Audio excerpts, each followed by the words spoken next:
EL stocks up about 4% or so. Dinshaw Irani is now joining us. He's CEO of Helios Mutual Fund. Dinshaw, good afternoon. Great to have you with us here. Season's greetings. I hope you're coming out of a nice, long, restful, or not so restful weekend if you've been partying. But good to see you. And markets, I mean, they just took off a 3-day break and let's move up another 100 points, just like that. How are you feeling about the market as we wrap up this year now? Just a week to go, Dinshaw. Thank you, Prashant. Thank you for having me on your show, and a very good afternoon to you, your team, and the viewers. So, Prashant, yeah, it wasn't it was a fairly hectic weekend. Let me tell you that way. But anyway, without going into details. I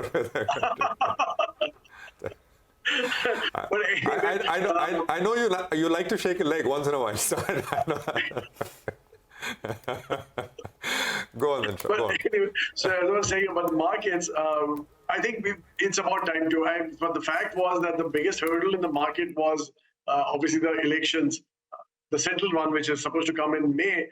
But I think the state elections laid out a clear path of what's in store for us during the central elections. So I think that's one big hurdle out of the way. The second big hurdle was obviously the US and the interest rate scenario out there. The fact was that with the 10-year touching 5 and now coming off again very sharply, that's a big positive. And obviously the committee of the Fed, which again was first time ever, it was very dovish in the sense that they're talking about 3 cuts going into next year. I mean, I think it'll start in the second half of next year. Our feel is they won't stop at 3. I think it'll be much higher than 3. But maybe the quantum will be less. So these are the few positives that one saw. And obviously the one negative for the world, which seems like a positive for India, is the way China has been going, right? All-time lows, and obviously things don't look that rosy out there. And mind you, China used to be a big competitor for us in terms of the capital flows into the region, which in a way is waning to an extent, and that's why I believe the money is flowing into India. So all in all, looks like a pretty good scenario, at least for the large cap part of the portfolio, because small and mid, they've run up very sharply. I mean, 40% plus year-to-date kind of run-ups, not easily digestible. I think there may be a time correction there, but we'd rather stick to large caps.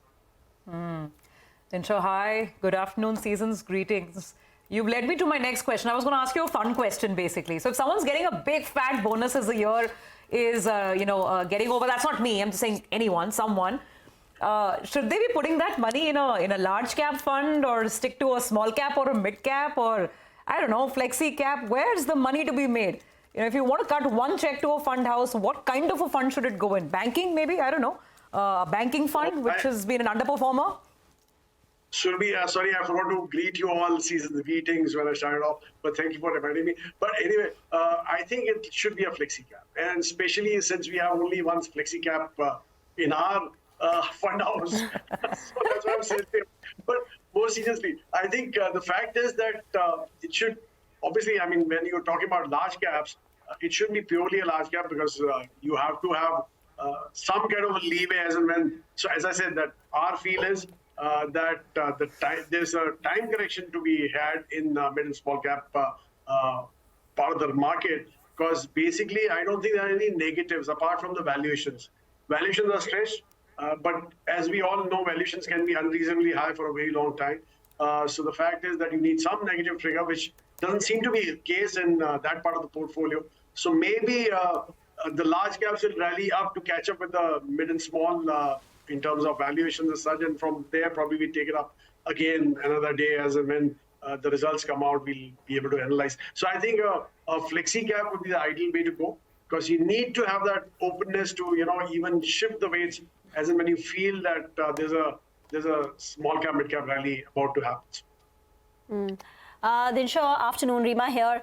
What will be the big theme of 2024? Globally in 2023, all questions were centered around, will the relentless rate hikes by the Federal Reserve crater the US economy? That didn't happen. But what, according to you, will be the big macro theme that will shape 2024? I think definitely the price cuts the interest cuts going forward as such, because that's one thing that has been awaited for a very long time.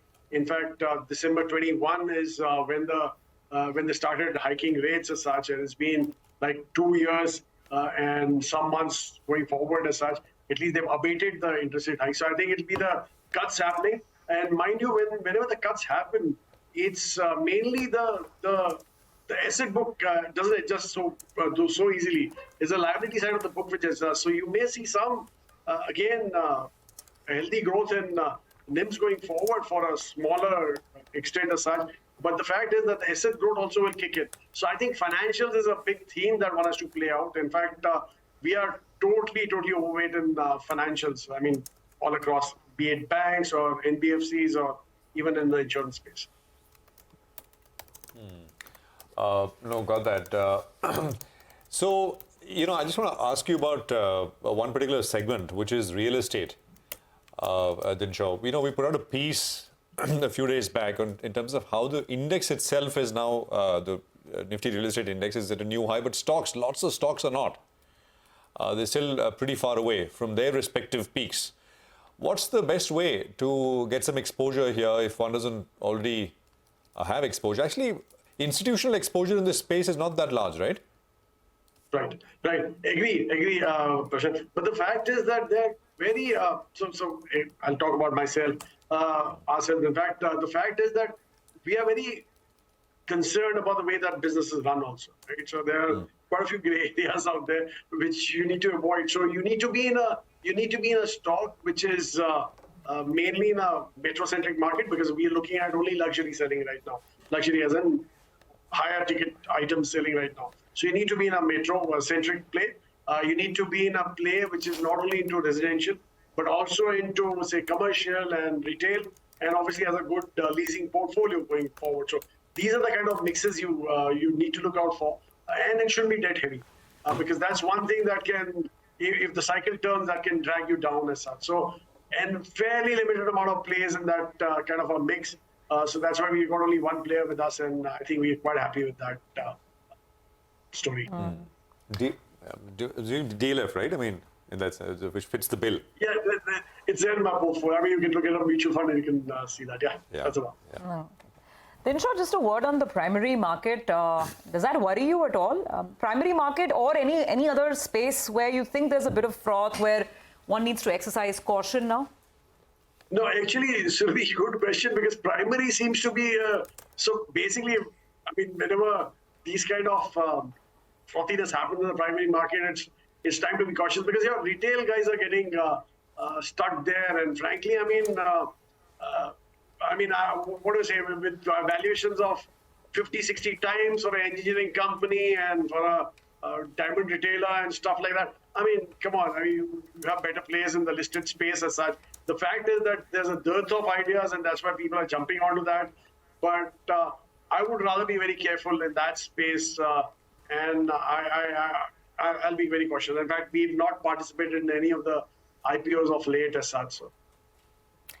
Dinshaw, great conversation. Thank you for joining and for all the wonderful conversations of 2023. Happy New Year in advance, and we'll chat in the next year. We'll slip into a very short break. On the other side, we'll get you a check of dealing room, what dealing rooms are saying in our segment D Street Chatter.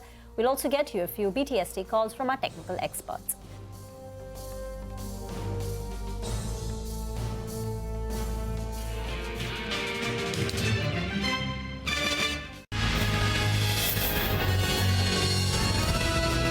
CNBC TV 18, embarking on a quarter century of excellence.